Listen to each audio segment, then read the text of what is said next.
Do you want to be ahead of the game for the latest in arts, music, cuisine, and entertainment across the Middle East's most dynamic capital cities? Al-Monitor is proud to launch our City Pulse newsletters, focused exclusively on local news, starting in Riyadh, Dubai, Istanbul, and Doha. Each week, our on-the-ground writers in these cities cover the latest cultural happenings and trends, so you have everything you need to know for the best local experiences. To subscribe for free, go to almonitor.com, that's al-monitor.com, and sign up on our newsletter page.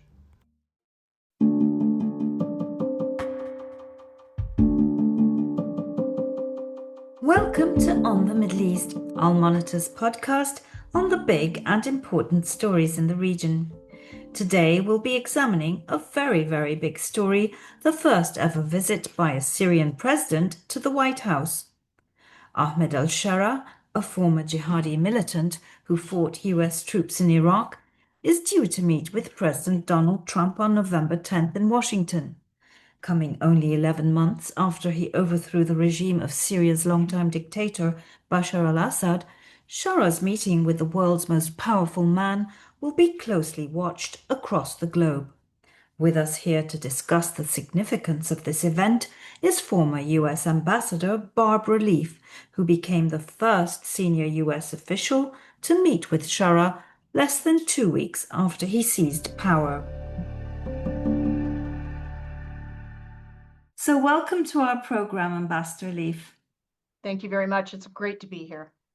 You were the first senior US official to formally meet with Syria's new president, Ahmed al-Sharaa, after the fall of the Assad regime. So what kind of message did you carry to him on behalf of the US government? How did he respond, and who else was in that room? So first of all, who else was in that room? I had my colleague and friend, Roger Carstens, the president's special envoy for hostage affairs. And I'll come back to Roger's particular mission. Then I had two other colleagues of mine, one of them former US ambassador to Tunisia, but also at one time the envoy on Syria, Ambassador Daniel Rubinstein. And then one of our staff, who is a superb expert on things Syria. She is herself Syrian American, Jumana Khadour. So this was a mission, of course, a diplomatic mission that came almost out of nowhere, you might say, because if you rewind the videotape we were there on December 20th. And if you had rewound it to, say, the day after Thanksgiving, when I remember being at home, poring through all the reports coming out of Syria, wondering which way things were going to move, couldn't have imagined. No one could have imagined, including the fighters of HTS, including Ahmed al-Sharaa himself, that in a matter of just over 3 weeks, well, just over 2 weeks, really, they would be heading into Damascus. So I say that as a context for the really rapid decision that we made, and bearing in mind that we were at the end of President Biden's term, and we were within 6 weeks or so of handing the baton over to the incoming Trump administration. And it as a matter of historical tradition and just logic, you generally don't take big diplomatic moves that may encumber and trammel the incoming administration, who may have a different view on it. However, in this case, given that Bashar al-Assad had fled ignominiously on the night of December 7th, we woke up to that news on December 8th, and all of a sudden, 50 plus years of a terrible family regime was gone. It stood to reason that I should, and I was already out in the region, I should make my way to Damascus. Now, to the message, I think it was a message and a set of priorities. First of all, it was a let's take a look at this guy kind of mission, just to get a first eyes on and discussion with him, to take a sounding, recognizing that a sounding is just a moment in time, but it can still be part of a critical set of information that is coming in to help guide how the outgoing Biden administration was looking at this issue set, and what they would say to what we would say to the incoming administration, and also what would the incoming administration make of all of this. So the sort of checklist of priority issues, not surprisingly, not exactly in this order, but the top priorities for the discussion were Roger's mission, which was to discern if the new government had any information on the whereabouts of U.S. citizen Austin Tice. We had been looking for him for years, and there were several other American citizens who had disappeared into the maelstrom of the war in the regime's hands. So to see whether the regime had any information, but also to get a commitment from the regime that it would facilitate our efforts to find Austin and the other Americans. And then in no particular prioritization, because these were all really important issues. Counterterrorism. How would Ahmed al-Sharaa deal with this vital counter-ISIS mission that we had been engaged in with a coalition and in northeast Syria with the Kurdish SDF? And generally, how would the new regime posture itself towards extremists, because there were lots of extremists in the ranks of the Hayat Tahrir al-Sham, including foreign fighters. How would they look at Syria's Kurds and the integration issue? How would they look in general at governance issues in a very fractured, fragmented society, war-torn, where really every community had a level of mistrust about the other? How would they look at relations with their neighbors, all of their neighbors, including Israel, and so on? What my immediate sense from sitting down with him was that he had a similar checklist that he had prepared that very much matched ours. He had anticipated the issues, but he also had a number, of course, that were very much on his mind. And he made it clear from the first opening words of the conversation that he understood the prioritization, or the sort of the level of importance that the U.S. placed on it, because he was also hearing not an identical but a very similar set of message from all of the neighbors, and he was already engaged in outreach to these neighbors who, with the exception of Turkey and perhaps to a certain degree Qatar, all of the other regional powers were in a state of, I'd say, a continuum of everything from anxiety to uncertainty, to anxiety, to stark fear about the prospect of a Damascus now in the hands of a former jihadist, or maybe not former. So that's kind of how we went at the conversation. I will just say that for him, he had top of his list sort of three things. This is a new Syria, a Syria that will not be at war, will not be a threat to any of its neighbors, including Israel. And he said that repeatedly. He would not allow it. He would not allow foreign groups. He would not allow Syrians, but he would also not allow foreign groups, be they Iranians, Iranian-backed militias, Hezbollah, or Palestinian groups. He would not allow them to operate from Syrian soil and threaten neighbors, including Israel. But security and supercharging, or relieving and then supercharging the economy, were the two top issues for him. So what was your initial impression of him generally as a leader or Yes. an individual? And has that impression evolved over this past year? So I remember at the time, because I was sitting in Amman for about a week preparing the mission, while our security people assessed and made their arrangements for the mission. And while I waited sort of the detailed, well, first of all, the green light from Washington, and then the detailed guidance, as I was preparing a list of things that I thought made sense to raise, I was also looking for Washington to weigh in. And in that, so 11 days before we set out on the mission, there were a lot of foreign delegations going in, and there was a lot of attention on him, obviously.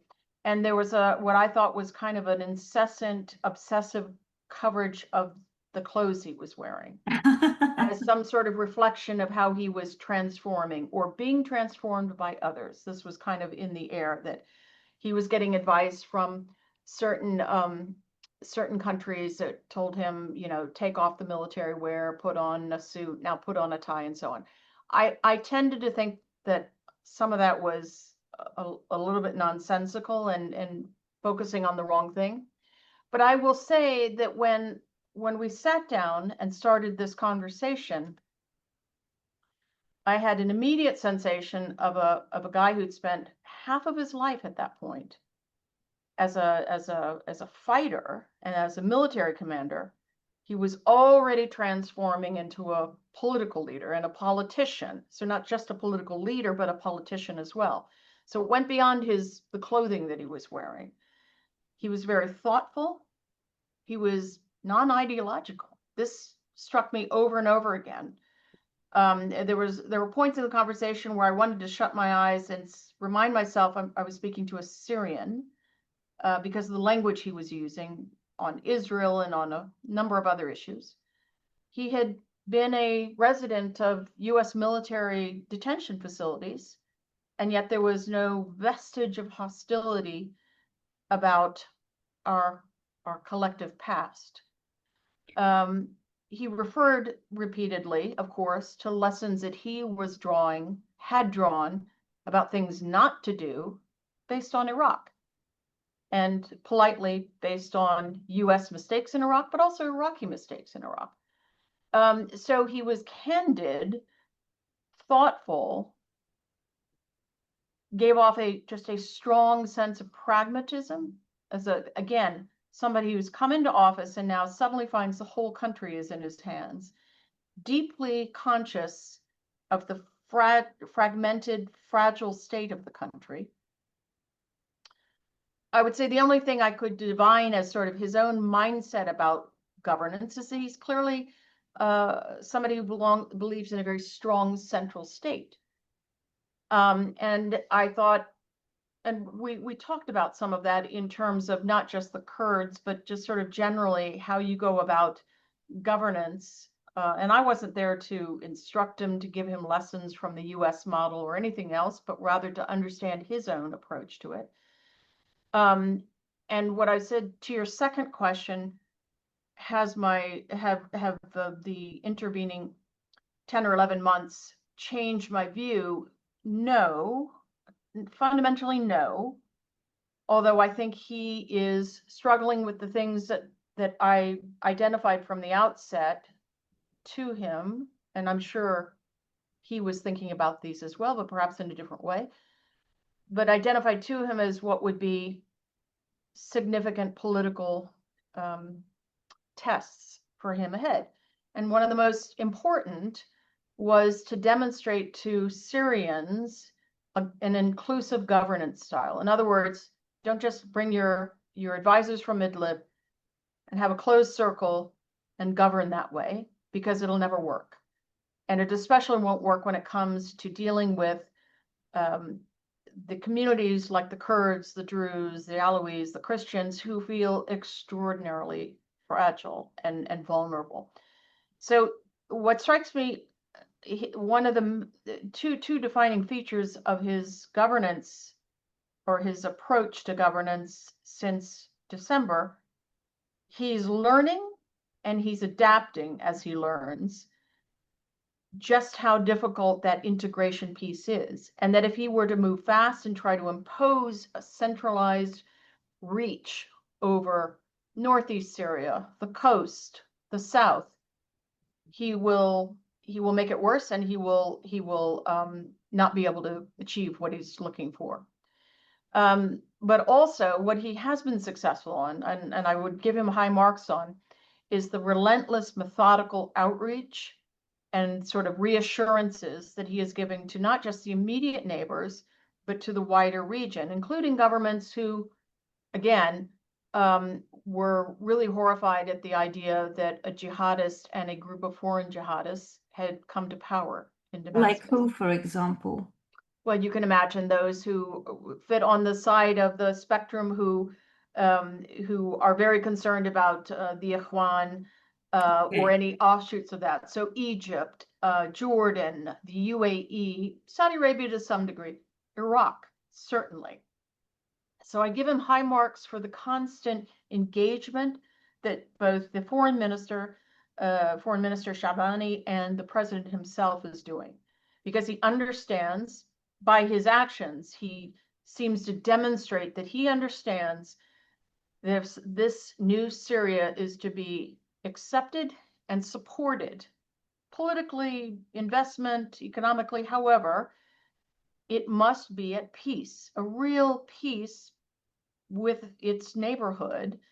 And he must be demonstrating every day what he said to me, which is he will do his best, let's say, he will do his best that Syria is not a platform that it doesn't export insecurity the way Assad's Syria exported narcotics, refugees, turmoil, jihadism, every manner of source of insecurity and instability was coming from Syria, both during the war, but including after there was a sort of frozen peace.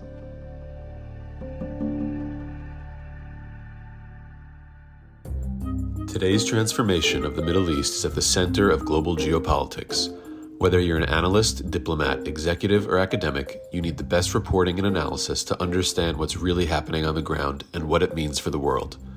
Al-Monitor is the award-winning independent leader in Middle East news. From Riyadh to Beirut, Abu Dhabi to Doha, and Baghdad to Tehran, our team of over 100 expert journalists report daily on the top stories driving the regional trends. Download our mobile app and subscribe to Al-Monitor to follow what leaders and decision makers are reading every day. Go to almonitor.com, that's AL-MONITOR.com, and use promo code POD25, POD25, for a discount. Buster, who was doing the translating? Was it your people? Jumana did the translating. And how long did that meeting last? We were there for 90 minutes, and I had a pretty hard stop for the day, which was to be on the road back south to Amman by the time, say, sunset.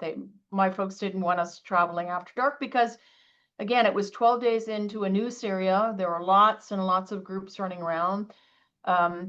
There were no particular police forces evident, nor the Syrian army as such. So, and lots of foreign jihadists, and you could just assume conservatively that there would be heightened risk. So I was sorry we didn't have more time, but it was clear that he would have sat there for a couple hours if we'd had the time, and I really appreciated that. Buster, there's some confusion about his past, and I'm sure before seeing him, you read all the intel. Yes. Can we ascertain whether he did actually belong to ISIS at any point of his career? So at the point that he was fighting, so as you know, he went to Iraq even before U.S. troops got there. If I recall correctly, he got on a bus in January of 2003. So he was there as a sort of welcoming party, as part of the wave of young men that were coming in from different parts of the region, and which was very much something that was being facilitated by the Syrian regime. And so that was in the days, again, 2003, long before ISIS. It was in the days of al-Qaeda in Iraq, which of course was the sort of seedbed, if you will, ideologically and otherwise, of ISIS. But what I can say is he fought within those ranks, but as he made very clear, and then he went back to Syria to set up the Syrian franchise of al-Qaeda. Again, long before ISIS was a thing. But as he made clear in the conversation, as he has operationally made clear in cooperation with the coalition, he views ISIS as an enemy. He views Qaeda as an enemy. So in that sense, I think his actions since governing make very clear. And he fought them earlier, of course, in Idlib. But I think that makes clear sort of where he is these days. So some say, though, that the administration has embraced him too fast, despite all of what you just described, and that the lifting of sanctions should be linked to his actions on human rights, inclusivity, minority, all the stuff he sort of said he was interested in, would, act on. But so far, his record has been far from stellar, especially what we witnessed in Sueda on the coast. That's right. So, do you think that a full repeal of sanctions, including Caesar, which is what the Trump administration is now pushing very hard for, is the right policy? Yes, yes. And I say that being cognizant of everything that you've said as the places where he has either failed to live up to his responsibilities, made errors, allowed others to commit acts of gross human rights violations and so forth. To me, it was a terrible thing that so many people, so many civilians died in Sueda, but also in Latakia earlier, when you consider that these people had survived 14 years of a terrible, terrible war, only to die in the months succeeding the liberation of the country from a terrible, terrible family regime. So he has a responsibility that he must live up to, and he will be judged most harshly of all by Syrians to the degree he doesn't live up to his responsibilities, and those responsibilities also include accountability. Where he's not able to prevent something, he must show that the government is holding the perpetrators to accountability. But to the issue of sanctions, yeah, I do believe, I do support this move. And if we had not been in the final weeks of the Biden administration, I would have argued the same thing. I knew as a practical matter, it didn't make sense for us to be doing such a significant move, because that was really the responsibility for the incoming administration. But I personally wanted a much larger set of waivers than we ultimately decided on, precisely because, well, as what you've heard administration officials say since, the new Syria needs breathing room. The government needs breathing room. And to do something modest, 6-month waivers and so forth, will not encourage investors and business folks who have to look at, yes, the train is open, they can move in, but what, for only 6 months you're going to put money on a bet and then see it reversed? And look, the fact is, anything that is lifted can be reimposed, and he knows that. But I absolutely believe that we owe it to the Syrian people to move as rapidly and as widely as possible to remove the impediments to economic growth. And U.S. sanctions are definitely an impediment. So the Kurds are feeling particularly sore over the fact that they have not been formally received in Washington, and this despite their huge sacrifices in the fight against Islamic State that took them to Arab majority areas that, Yes. Why would they be losing people for that? And now, because they're Syrians. Well, but because they're Syrians, right? Okay, and I take your point, but I also think the Kurds of Syria had a larger interest in that fight, and all credit to them for the fight that they signed up for, that they carried out with extraordinary courage and losses every day. But now, Sharaa, we see him just 11 months into power being received at the White House, and the Kurds not being included in that delegation. Are the Kurds being abandoned again, quote unquote? So I don't think so, and I'm certainly very familiar with the sensitivities of that word that you've just used, abandonment, because there has been a larger, terrible insecurity that Kurds in every country have suffered in Iraq, in Syria, in Turkey itself, in Iran. Look, from literally December 8th onwards, General Mazloum and Ilham heard from, in both military and political or policy channels, civilian channels, they heard a consistent message from the US, and I think from a lot of other friendly governments, coalition governments, that it was time to turn towards Damascus, and that we would work from both sides, to foster an engagement that would preserve,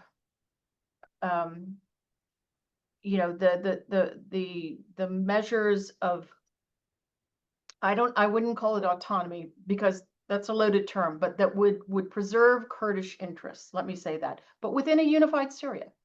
And very consistent with what the approach we've taken over 25 years in Iraq.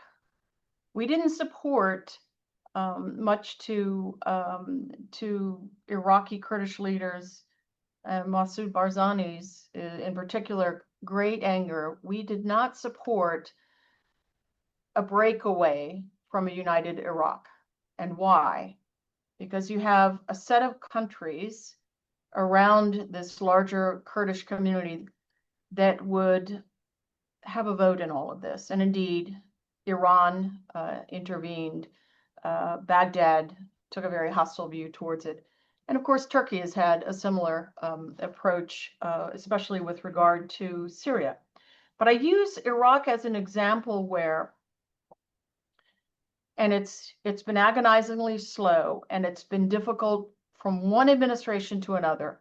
But we have worked, the US has worked assiduously to foster, I would say, a rapprochement between Erbil and Baghdad that gets to their communal, their larger interests rather, that's within the framework of a unified Iraq, but that will also be good for the Kurds and what they have built, Iraqi Kurds, what they have built in the north. So I do believe you can find a similar situation, find a similar approach and solution within a unified Syria that will allow Syrians to negotiate with Syrians, so Damascus and the Northeast, and do it without pressures, especially kinetic pressures from other parties, and in this case, Turkey. And I think, you know, that was part of my message to President al-Sharaa on December 20th. How are you going to reach out to the Kurds? Don't you think you need to invest it personally, this approach, with your own personal engagement? And he did eventually. And they came up with a framework, far from perfect, and it's not complete. But I think the engagement of the administration, both, again, the Trump administration, both on a civilian and military level, or through those channels, reflects this continuing imperative to let Syrians work out the formula for integration, not just integration of the military, which is a very technically complex matter. And I think that folks in Damascus have come to understand that. But it's also the integration piece, which is political in nature, and which allows communities to have more than a say in their own governance. And I won't use the terms that everybody reacts badly to: autonomy, federalism, etc. There is a formula that Syrians can work out themselves, and we will support that. Well, Tom Barrack described it as a hybrid between centralization and autonomy, and he went to some. There are many points along that spectrum that you can find common interests and agreement on. But the trouble, Ambassador, as you said, is on the one hand, Sharaa believes very firmly in centralization. I mean, if we just assess his rule in Idlib, clearly this is a man who likes to micromanage things and to be firmly in control. You said he's a pragmatist and he can adapt, and surely he will modify that perhaps to some degree. But He's then you going to, have this big neighbor, very important neighbor, Turkey, that's right. who clearly is not willing to accept any rights for the Kurds that would surpass anything that they're willing to grant to their own, especially given the deep connections between those Kurds leading the Yeah. Northeast and the PKK. I'm a So how little do you bit, square that, well, I especially think it since you're can be squared more easily today than a Mhm. year ago. And precisely because Ankara itself has opened this dialogue via Öcalan. And so there is, which was frankly, to my view, long overdue. Dealing with the Kurdish communities in whether it's Iraq or Syria or anywhere else was clearly always going to be bettered, enhanced by Ankara's own direct discussions with its own Kurdish community, and specifically with the guy that they regard as sort of the architect of all their problems, if you will. So I think I am more optimistic today than I was a year ago because of that. But also there are other regional Arab partners who regard it as quite important. And it's not, I'm not talking about Israel, I'm talking about Arab partners who regard it as quite important that the Kurds be integrated as Syrians with enjoying a large measure of decision about local affairs that they've enjoyed by dint of necessity for years. But Just as the why? Druze, Why do they care? Why do these Arab countries care? because they fostered relations with the Kurds in Syria as they have with the Kurds in Iraq. You mean the Regard UAE that and Saudi Arabia? sorry? Do you mean the UAE and Saudi Arabia? Yes. Yes. Mhm. And So so I this think is it's not just the United States, although the US will have a very powerful voice in this. But I also come back to the issue that Sharaa will be moved by events and the realities of Syria itself, much more than any diplomatic pressures from outside. He's going to recognize the limits of a highly centralized model for a country like Syria. so And a would country like Syria that is both this mosaic of communities, but as importantly, has gone through this brutal 14 years where there's been a sort of soft cantonization of the country. And you don't put the country back together again by fiat, right? no. So final question. Do you think, therefore, that his grip of the country is far from assured at this time? I would say the following. If you read history or if you look at events around the world at any point in recent time, the odds against a successful and durable political transition for a country like Syria, the odds are very low. It's come out of this horrible war, which has had its effect, but it's come out of 50 plus years of a regime that really destroyed the fabric of society, destroyed the governing institutions, destroyed the economy in detail. So how does any government coming in deal with that? Because the fact is, there are so many factors which may undermine the transition program in no particular order. Terrorism, the will to revenge by citizens against other, one community against another or individuals against another,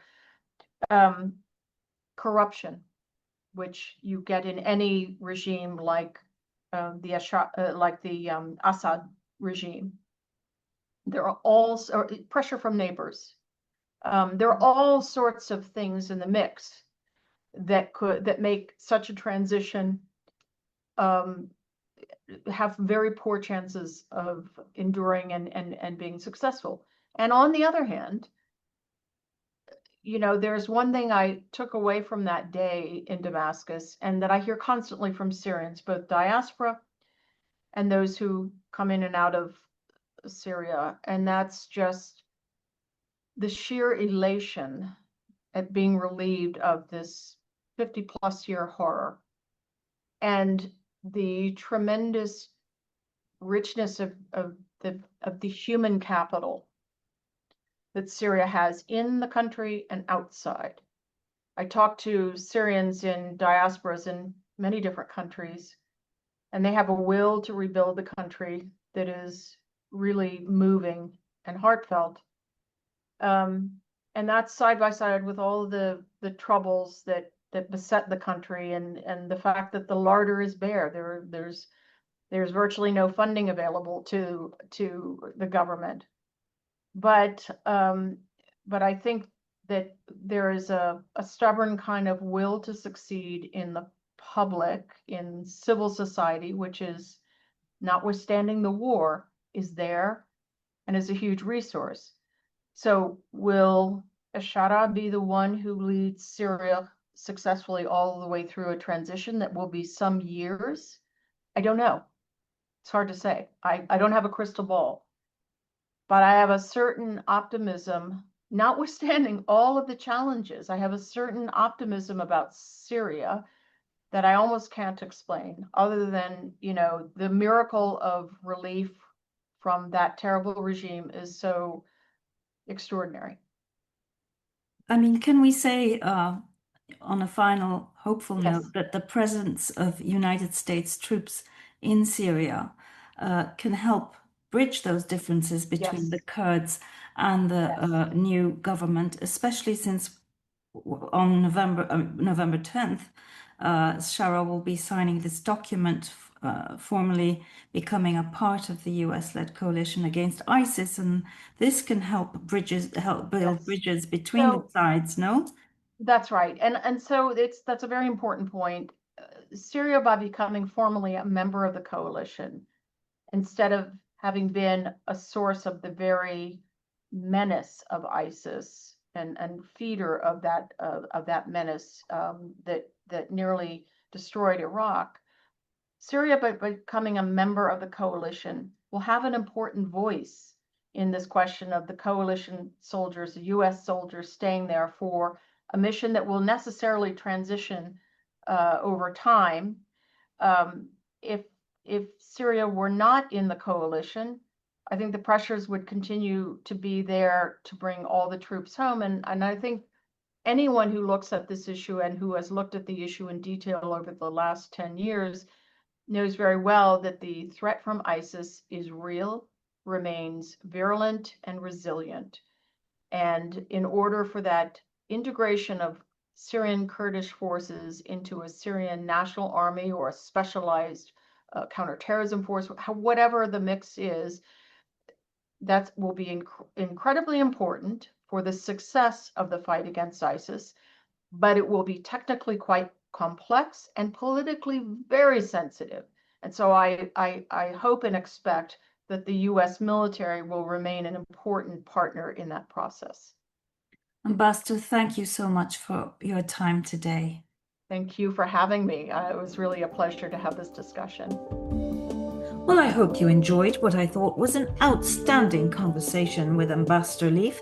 Stay tuned for more podcasts, and in the meantime, go to our website, www.al-monitor.com, for in-depth and independent reporting on and from the Middle East.